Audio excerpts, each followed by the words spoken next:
how big is the issue of organized crime in Taiwan? I would say it's something that's kind of always there in the background as like a background structural issue.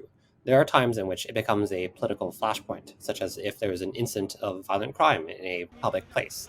For example, a police officer gets beaten to death outside of a nightclub, or there's some scandal involving a politician or a celebrity, or there's a large drug bust, that kind of thing.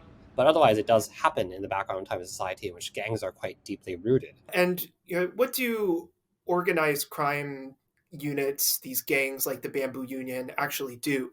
So I think a lot is based on production fees or involvement in some industries, such as construction, in which gangs play the role as enforcers, driving people off of a piece of land if there is development planned there by these companies to increase the value and so forth. But then also the drug trade and so forth that is also conducted by gangs.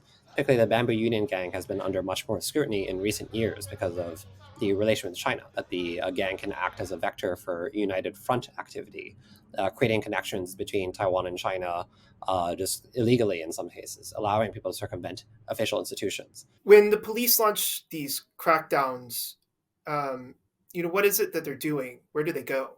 Often it is these kind of karaoke parlors or these KTV type establishments or these nightclubs and etc. in which there is some kind of sex work going on, and so you do have all these images of women in dresses lined up and so forth. But then it often does seem to be kind of performative, just going through the motions and so forth, because the establishments are there and police claim they're cracking down on dangerous activity there, finding people there that are working illegally or maybe illegal migrants to Taiwan, or if there's drug use going on there and so forth. But otherwise, these establishments are there.